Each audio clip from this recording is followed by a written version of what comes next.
সবাইকে শুভ সকাল। প্রিয় শিক্ষার্থীবৃন্দ, আশা করি তোমরা প্রত্যেকে ভালো আছো। আমি গতকাল তোমাদের একটি কবিতা পড়িয়েছিলাম, তাহারই পরে মনে কবিতাটি আলোচনা করেছিলাম। আশা করি তোমরা আমার আলোচনার সাথে বাসায় পাঠ্য বই পড়েছ, কবিতাটি শব্দার্থ টিকা পড়ে কবিতাটি অনুধাবন করবার চেষ্টা করেছো, বুঝবার চেষ্টা করেছো। আজকে তোমাদের আমি আরো একটি কবিতা পড়াবো, কবি কাজী নজরুল ইসলামের বিদ্রোহী কবিতা।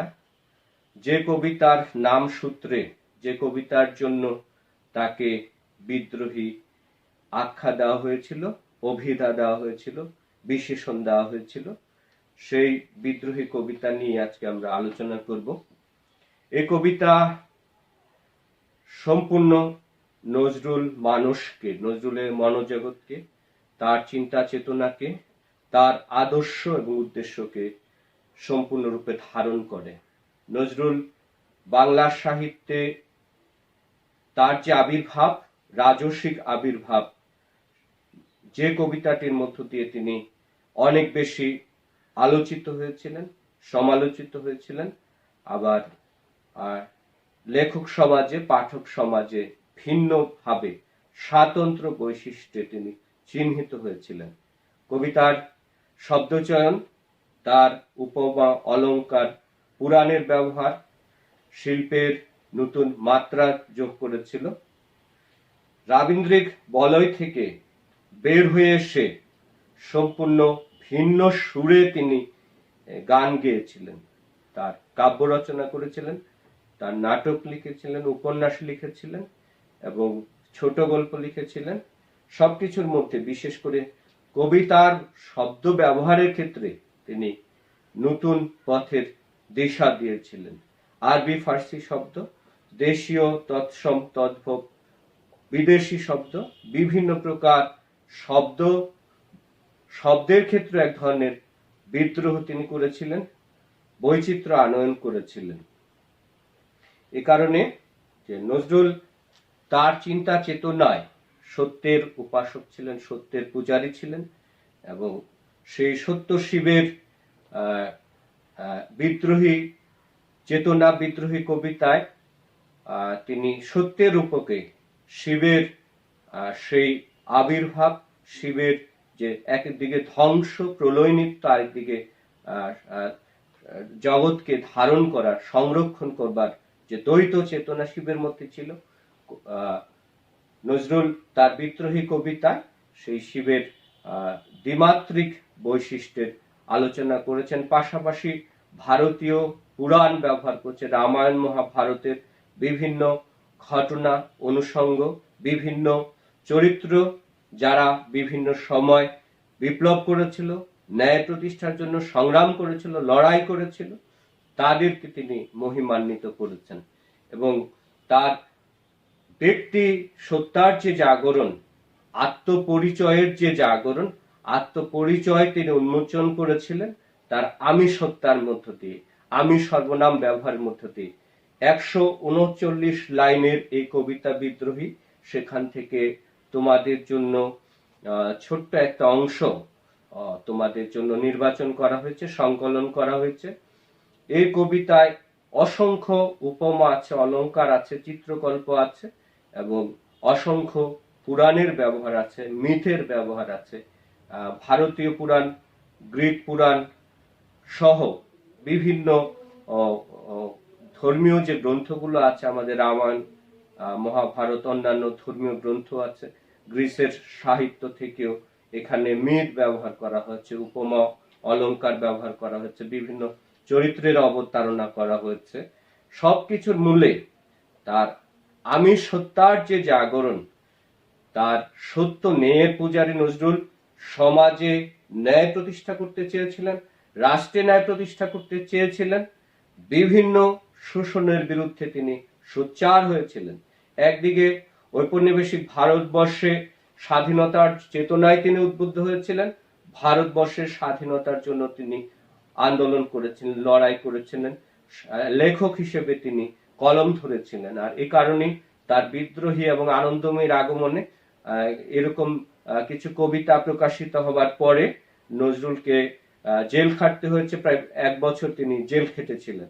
তো ভারতবর্ষে বলা হয় যে প্রথম লেখক বা কবি যিনি তার লেখনীর জন্য ব্রিটিশ শাসনের বিরুদ্ধে রুখে দাঁড়িয়ে তিনি প্রথম কারাবরণ করেছিলেন। তিনি সমাজে ন্যায় প্রতিষ্ঠা করতে চেয়েছিলেন, রাষ্ট্রে ন্যায় প্রতিষ্ঠা করতে চেয়েছিলেন, স্বাধীনতা চেয়েছিলেন, সাম্য প্রতিষ্ঠা করতে চেয়েছিলেন। সমাজের নানামাত্রিক যে কুসংস্কার রয়েছে, ধর্মীয় যে কুসংস্কার রয়েছে, কূপমণ্ডূকতা রয়েছে, সেগুলাকে জয় করে কিভাবে সামনের পথে মানুষ এগিয়ে যেতে পারে, সাম্যের চেতনায় কিভাবে মানুষ এগিয়ে যেতে পারে। তিনি হিন্দু এবং মুসলমানদের মধ্যেও যে সাম্প্রদায়িক দাঙ্গা ছিল, রায়ট ছিল, সেগুলা তিনি দূর করতে চেয়েছিলেন। মতভেদ, মতবিরোধ সেগুলা দূর করে একটি ঐক্যের সমাজ প্রতিষ্ঠা তিনি চেয়েছিলেন, সাম্যের একটা সমাজ তিনি প্রতিষ্ঠা করতে চেয়েছিলেন। তো তার বিদ্রোহী কবিতা, তার সত্যার জাগরণ, আমিত্বের জাগরণ, তিনি জানান দেওয়ার চেষ্টা করেছেন যে তিনি সত্যের উপাসক। তিনি শিবের অনুষঙ্গ ব্যবহার করে, রূপক ব্যবহার করে তিনি তার যে ক্ষমতা, তার যে উচ্ছ্বসিত আবেগ এবং তার ন্যায় প্রতিষ্ঠার জন্য তিনি যে উচ্চকণ্ঠ এবং খড়গহস্ত, সেটা তিনি প্রকাশ করেছেন তার এই কবিতার মধ্য দিয়ে। তিনি বলবার চেষ্টা করেছেন, মম এক হাতে বাঁকা বাঁশের বাঁশরি, আর হাতে রণতুর্য। অর্থাৎ কবি প্রেমের জয়গান গেয়েছেন, মানব প্রেমের কথা বলেছেন, মানুষের কল্যাণের কথা বলেছেন। এই কল্যাণ প্রতিষ্ঠা করবার জন্য, এই প্রেমকে বাস্তবায়ন করবার জন্য তাকে অস্ত্র হাতে তুলে নিতে হয়েছে, তরবারি হাতে তুলে নিতে হয়েছে সমাজের শোষণের বিরুদ্ধে, বঞ্চনার বিরুদ্ধে, কূপমণ্ডূকতার বিরুদ্ধে, এবং নারী অধিকার প্রতিষ্ঠায় তিনি অগ্রণী ভূমিকা পালন করেছিলেন। অর্থাৎ সামাজিক এক ঔপনিবেশিক শাসক শোষণের বিরুদ্ধে, দেশীয় যারা রাজা জমিদার ছিল তাদের শাসন শোষণের বিরুদ্ধে, যারা সামাজিক, ধর্মীয়, অন্যান্য ক্ষেত্রে মানুষকে নানাভাবে শোষণ করছিল, বঞ্চিত করছিল, সেই শোষকদের বিরুদ্ধে তিনি উচ্চকণ্ঠ হয়েছেন। তিনি বলিষ্ঠ বিদ্রোহ ঘোষণা করেছেন। আর বিপ্লবের স্বভাব চরিত্রই হলো যে এটি চলমান একটি প্রক্রিয়া। একটা উদ্দেশ্য সাধন হলে দ্বিতীয় আরো কোনো সমস্যা, দ্বিতীয় আরো কোনো বিষয় চলে আসে, সেটিকে আবার সমাধান করতে হয়। তো বিদ্রোহী কবিতায় কবির সেই আমিত্বের যে জাগরণ, অহংবোধের যে জাগরণ, ব্যক্তি নজরুলের তার চিন্তা চেতনার, তার বিশ্বাস, সেটি তিনি উন্মোচন করেছেন তার এই বিদ্রোহী কবিতার মধ্য দিয়ে। আমরা কবিতা পাঠে যাই। বলবীর বলোন্নত মম শির, শির নেহারি আমারি, নত শির ওই শিখর হিমাদ্রির। যে নিজেকে বীর হিসেবে তিনি পরিচয় করিয়ে দিচ্ছেন যে আমি প্রচন্ড শক্তিশালী, বলবান, এবং আমি কখনো কারো কাছে মাথা নোয়াই না। স্বয়ং হিমালয় আমাকে প্রত্যক্ষ করে, আমাকে দেখে, আমার উচ্চ শির দেখে হিমালয় যেন আমার সামনে নতজানু হয়। আমি চিরদুর্দম দুর্বিনীত, নৃশংস, মহাপ্রলয়ের আমি নটরাজ, আমি সাইক্লোন, আমি ধ্বংস। আমাকে দমন করা যায় না। আমি চিরকালই অন্যায়ের বিরুদ্ধে, শোষণ নির্যাতনের বিরুদ্ধে আমি লড়াই করি, সংগ্রাম করি, প্রতিবাদ করি। আমার মধ্যে আমার লড়াইয়ের ক্ষেত্রে, আমার অধিকার আদায়ের প্রশ্নে, আমার সাম্য প্রতিষ্ঠার প্রশ্নে আমি কারো কাছে মাথা নত করি না। আমি কোনো বিনয় প্রদর্শন করি না। আমি নৃশংস। আমি প্রয়োজনে ন্যায় প্রতিষ্ঠার জন্য, অন্যকে হত্যা করবার জন্য, ধ্বংস করবার জন্য, অন্যকে হত্যা করবার জন্য কখনো পিছপা হই না। আমি হন্তারক হই কখনো। প্রয়োজনে মহাপ্রলয়ের আমি নটরাজ, আমি শিবের মতো সেই প্রলয় নৃত্যে মেতে উঠি। ইতিবাচক ভালো কিছু প্রতিষ্ঠার জন্য, ন্যায় প্রতিষ্ঠার জন্য আমি সাইক্লোন, আমি ধ্বংস। আমি সেই প্রচন্ড সাইক্লোন, যেভাবে সবকিছু লন্ডভন্ড করে দিয়ে যায়, মুহূর্তে ধ্বংস সাধন করে দিয়ে যায়। প্রয়োজনে সমাজের প্রয়োজনে, রাষ্ট্রের প্রয়োজনে, জনগণের প্রয়োজনে আমি সেরকম সংহার মূর্তি, রুদ্র মূর্তি আমি ধারণ করতে পারি। আমি মহাভয়, আমি অভিশাপ পৃথ্বীর, আমি দুর্বার, আমি ভেঙে করি সব চুরমার। আমি ত্রাসের কারণ, মহাভয়ের কারণ। আমাকে অনেকে অভিশাপ দেয় আমার এই হিংস্র রূপ দেখে, রুদ্র রূপ দেখে। তারপরেও আমি পিছপা হই না, আমাকে দমন করা যায় না। দুর্বার গতিতে অপরিসীম শক্তি নিয়ে আমি সামনের দিকে এগিয়ে চলি এবং সমস্ত অন্যায় অন্যায্যতা সেগুলো সবকিছু ভেঙে চুরমার করে আমি ন্যায় প্রতিষ্ঠা করি, ন্যায়ের জন্য লড়াই করি। আমি অনিয়ম শৃঙ্খল, আমি দলে যাই যত বন্ধন, যত নিয়ম কানুন শৃঙ্খল। আমি মানি না কোনো আইন, আমি ভরা তরি করি ভরা ডুবি, আমি টর্পেডো, আমি ভীম ভাসমান মাইন। আমি প্রচলিত নিয়ম কানুন, আইন এগুলো মানি না, কারণ অনেক ক্ষেত্রেই দেখা যায় এই নিয়ম কানুন, আইন এগুলো বিশেষ কোনো গোষ্ঠীর বা শ্রেণীর বা শাসক গোষ্ঠীর স্বার্থ রক্ষা করে। এগুলো একেবারে খেটে খাওয়া শ্রমজীবী মানুষ, সাধারণ মানুষের পক্ষে এই আইনগুলো অনেক ক্ষেত্রেই এগুলা স্বার্থ সংরক্ষণ করতে ব্যর্থ হয়। এ কারণে কবি বলবার চেষ্টা করেছেন যে আমি অন্যদের সাজানো নিয়মের যে শৃঙ্খল বেড়াজাল, অন্যকে শোষণ করবার জন্য যে নিয়ম বেড়াজাল, সেগুলো আমি ভেঙে চুরমার করে দেই। টর্পেডো, সেই জলের যে ভয়ঙ্কর জলযান যেটি দিয়ে যুদ্ধ করা হয়, সেরকম যুদ্ধ জাহাজের মতো। আবার ভাসমান মাইন, স্থলভাগে অথবা জলভাগে মানুষকে হত্যা করবার কাজে ব্যবহার করা হয়, ভয়ঙ্কর সেই মাইন। আমি ধৈর্যটি, আমি এলোকেশের ঝড় অকাল বৈশাখীর, আমি বিদ্রোহী সুত বিশ্ববিধাত্রীর। তিনি ধৈর্যটি, শিবের আরেক নাম ধৈর্যটি। শিব যেরকম ধ্বংসলীলা সাধন করেন প্রয়োজনে, আবার জগৎকে সংরক্ষণ করেন, ঠিক সেই এলোকেশীর শিবের মতো তিনি সংহার মূর্তি, ভয়ঙ্কর রুদ্র মূর্তি ধারণ করেন এবং তিনি তার বিদ্রোহ ঘোষণা করেন। এবং এই বিদ্রোহ বিশ্ববিধাতার পুত্র হিসেবে, সন্তান হিসেবে তিনি এই বিদ্রোহ রুদ্রমূর্তি ধারণ করেন এবং তিনি নিজেকে বিদ্রোহী হিসেবে আখ্যায়িত করেন। বলবীর, চিরোন্নতম শির, আমি সৃষ্টি, আমি ধ্বংস, আমি লোকালয়, আমি শ্মশান, আমি অবসান, নিশা অবসান।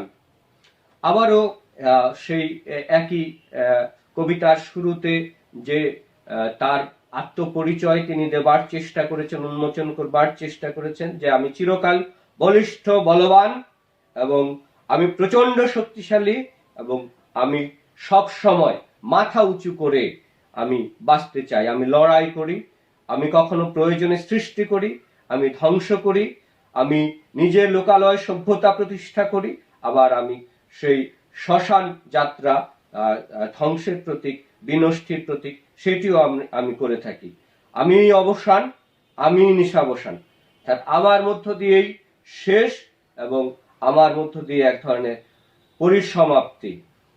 আমি ইন্দ্রাণী সুত, হাতে চাঁদ, ভালে সূর্য, মম এক হাতে বাঁকা বাঁশের বাঁশরি, আর হাতে রণতুর্য।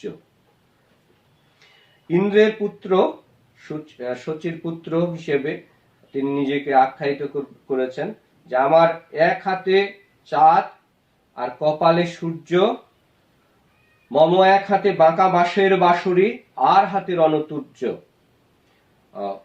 আমরা জানি যে শিবের যে চোখ রয়েছে, সেই চোখ থেকে অগ্নি নির্গত হয়।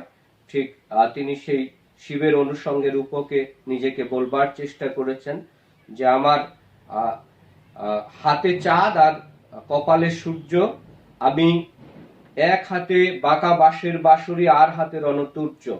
দ্বৈত সত্তার যে নজরুলের মধ্যে রয়েছে, তিনি যে একদিকে প্রেমিক, ভালোবাসার কবি, প্রেমের কবি, আবার আরেক দিকে তিনি ধ্বংসের কবি, বিদ্রোহের কবি। তিনি একদিকে প্রেমের জয়গান গেয়েছেন, মানব কল্যাণের কথা বলেছেন, মানুষের প্রেমের কথা বলেছেন, ন্যায়ের কথা বলেছেন, সত্যের কথা বলেছেন, সাম্যের কথা বলেছেন। আরেক দিকে তিনি এই ন্যায় প্রতিষ্ঠা করবার জন্য, এই প্রেম প্রতিষ্ঠা করবার জন্য তিনি লড়াই করেছেন, অস্ত্র ধারণ করেছেন। এই কারণে তার যে দ্বৈত সত্তার জাগরণ তার মধ্যে রয়েছে, দ্বৈত সত্তার যে বৈশিষ্ট্য, দ্বৈত বৈশিষ্ট্য তার মধ্যে রয়েছে, তার আমিত্বের মধ্যে রয়েছে। আমি বেদুইন, আমি চেঙ্গিস, আমি আপনারে ছাড়া করি না কাহারও কুর্নিশ। বেদুইন, আমরা জানি যে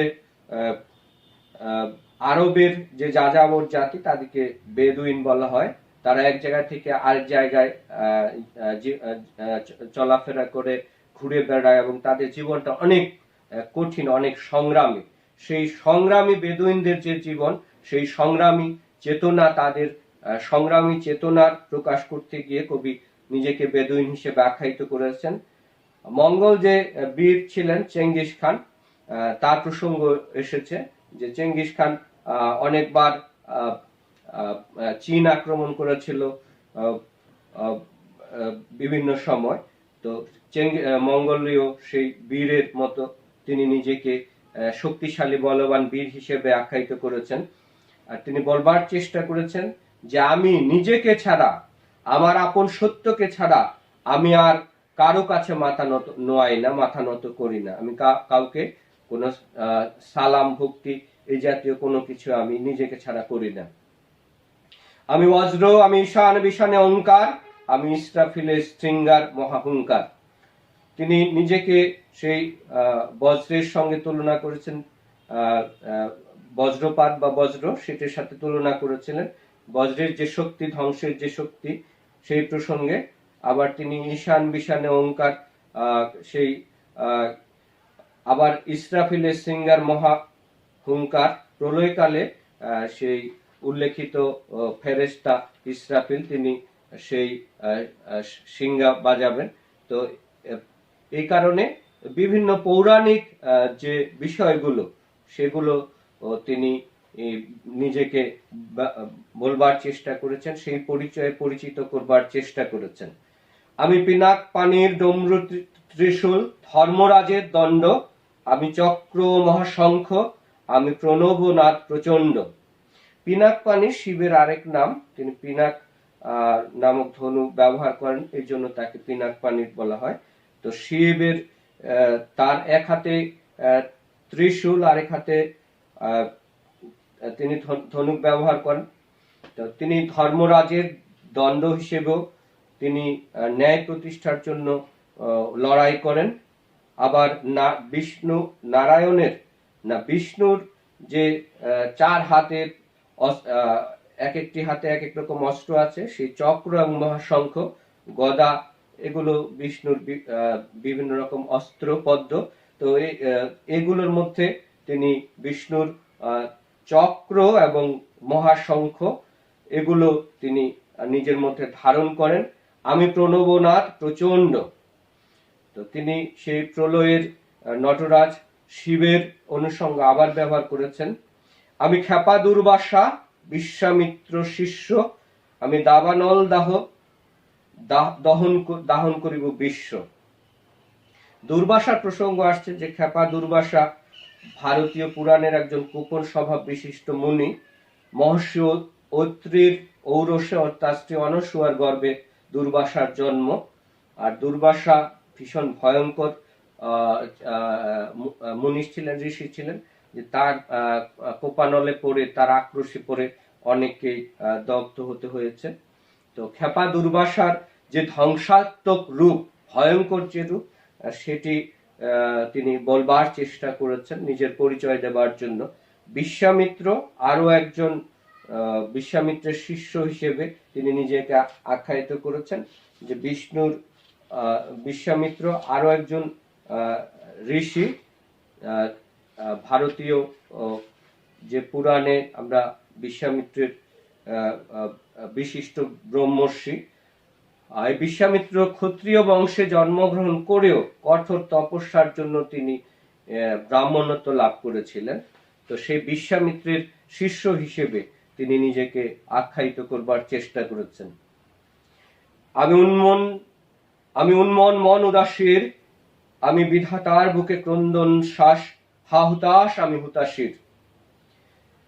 আমি বিশ্ব বিধাতা সৃষ্টিকর্তা, তার বুকে ক্রন্দন শ্বাস, হা হুতাশ। আমি এত ভয়ঙ্কর যে কখনো কখনো বিশ্ব বিধাতা আমার কার্যকলাপ দেখে তার মধ্যে সেই এক ধরনের দীর্ঘশ্বাস, তিনি নিজের ভয়ঙ্কর রূপ রুদ্র মূর্তি প্রকাশ করতে গিয়ে সেটি বলবার চেষ্টা করেছেন, অথবা যারা আমার স্বভাব দেখে, আমার কার্যকলাপ দেখে অনেকে হয়তো ভয় পেয়ে যায়, হতাশ হয়ে যায়।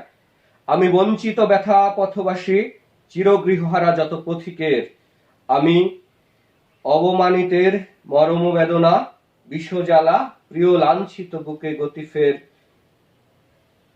আমি বঞ্চিত মানুষ যারা, চিরগৃহহীন মানুষ যারা সমাজের, আমি অথবা যে সমস্ত মানুষগুলো তাদের দুঃখ দুর্দশা বেদনার কথা কাউকে কোনোদিন বলতে পারে না, অবদমন করে রাখে, এরকম মানুষের হৃদয়ের যে যন্ত্রণা, অন্তরের যে জ্বালা, সেই জ্বালা তাদের প্রতিনিধি হিসেবে তাদের অব্যক্ত যে যন্ত্রণা, তাদের অপ্রকাশিত যে বেদনা, সেটি আমি প্রকাশ করি। এবং প্রিয় লাঞ্ছিত বুকে গতি ফের, আমি উত্তর বায়ু মলয় অনিল উদাস পুরবী হাওয়া। এখানে বিরহের প্রসঙ্গ আছে, বিচ্ছেদের একটা প্রসঙ্গ আছে, যে নজরুল কুমিল্লায় যখন নার্গিসের সঙ্গে তার আক্ত হয়েছিল, বিয়ে ঠিক হয়ে গিয়েছিল, সে রাত্রেই তিনি কুমিল্লা ছেড়ে চলে গিয়েছিলেন, কলকাতায় এসেছিলেন। নার্গিসের সাথে বিচ্ছেদ তার জীবনের একটা বড় অনুষঙ্গ হয়ে আছে। এই কবিতায় সেই প্রিয় বিচ্ছেদের যে যন্ত্রণা, সেই যন্ত্রণার অনুষঙ্গ এখানে কিছুটা আছে। এবং সেই উত্তরের বাতাস অথবা অনিল উদাস পুরবী হাওয়া, এগুলো যেন সেই বিচ্ছেদের আবহকে আরো বেশি ফুটিয়ে তুলেছে। আমি পথিক কবির গভীর রাগিনী, বেনু বিনে গান গাওয়া। আমি পথিক কবির গভীর রাগিনী, আমি সেই ছুটে চলা কবির বেদনার,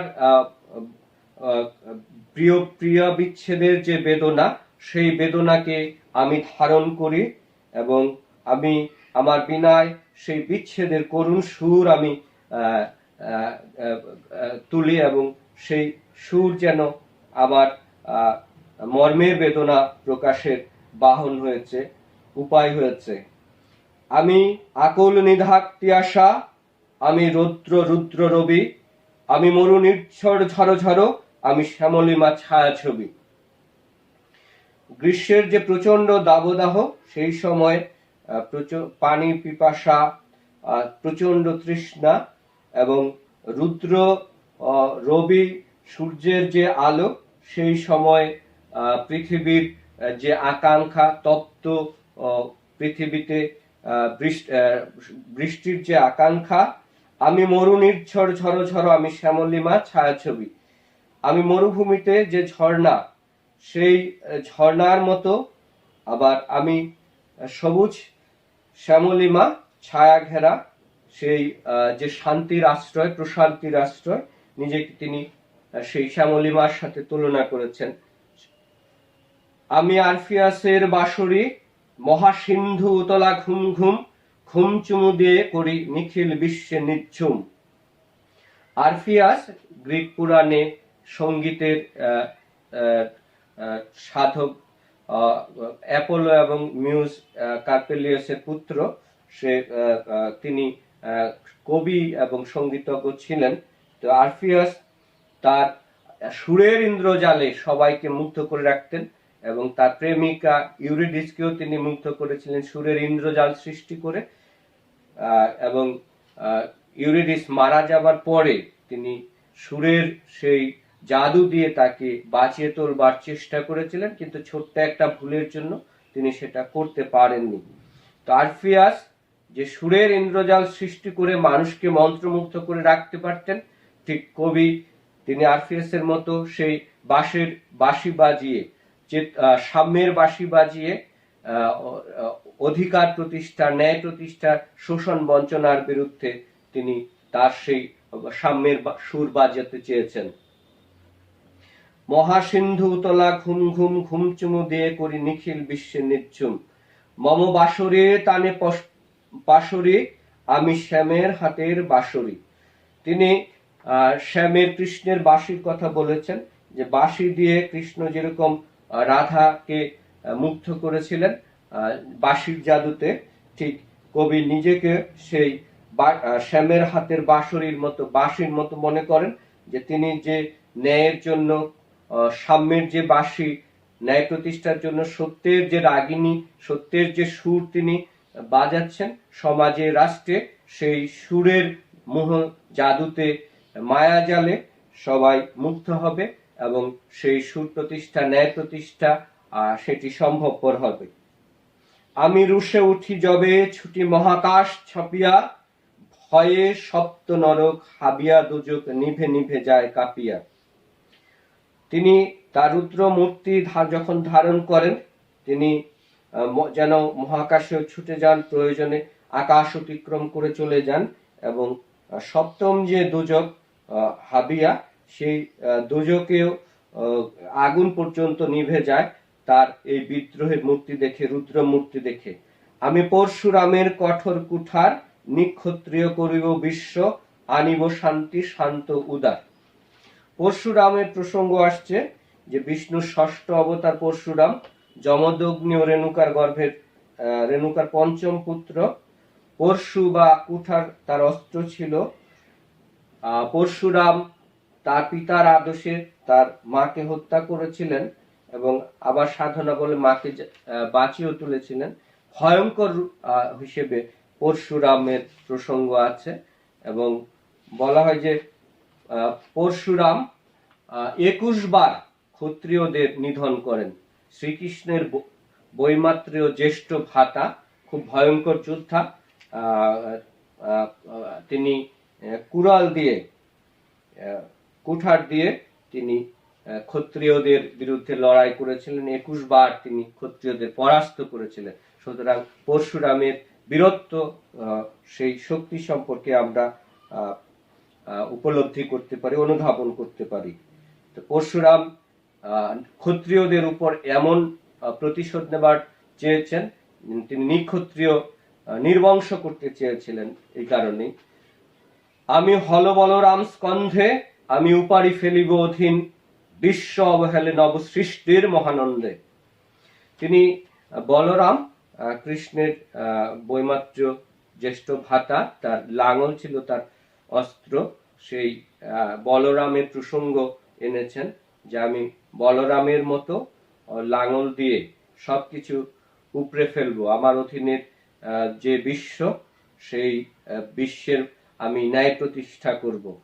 মহাবিদ্রোহীর অনক্লান্ত, আমি সেই দিন হব শান্ত, যবে উৎপীড়িতের ক্রন্দন রোল, আকাশে বাতাসে ধ্বনিবে না, অত্যাচারীর খর্গ কৃপান ভীম রণভূমে রণিবে না। বিদ্রোহীর অনক্লান্ত, আমি সেই দিন হব শান্ত।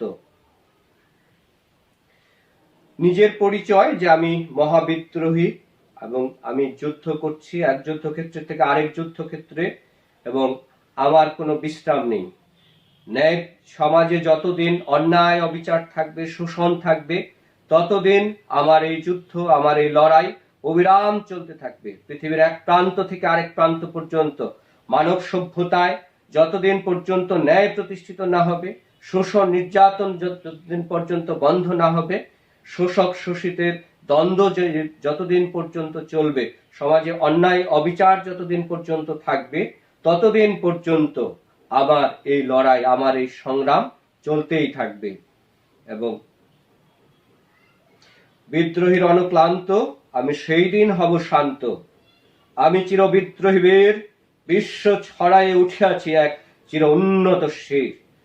তিনি আবারও নিজের পরিচয় দিয়েছেন, যে আমি চির বিদ্রোহী এবং মহাবীর আমি, এবং এই বিশ্বের সামগ্রিক কল্যাণের জন্য, মুক্তির জন্য, সামাজিক, রাজনৈতিক, অর্থনৈতিক, ধর্মীয় সকল প্রকার অন্যায্যতার জন্য, কূপমণ্ডূকতার বিরুদ্ধে, কুসংস্কারের বিরুদ্ধে তার যে যাত্রা, তার যে যুদ্ধ, সেই যুদ্ধ অব্যাহত থাকবে। এক দেশ থেকে আরেক দেশে, এক যুদ্ধক্ষেত্রে থেকে আরেক যুদ্ধক্ষেত্রে। এবং তার আমি সত্তার যে স্বরূপ তিনি উন্মোচন করেছেন তার বিদ্রোহী কবিতায়, তার চিন্তা চেতনা, তার বিশ্বাস, তার যে সত্যানুগ্রহতা, সত্যের প্রতি তার যে নিষ্ঠা, সেই নিষ্ঠা জন্যই তিনি সমাজে ন্যায় প্রতিষ্ঠা করতে চেয়েছেন, সামগ্রিক অর্থে সাম্য প্রতিষ্ঠা করতে চেয়েছেন।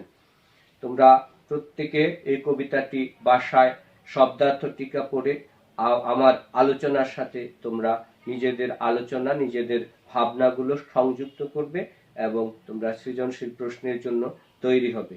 তোমাদের সবাইকে অনেক অনেক শুভেচ্ছা।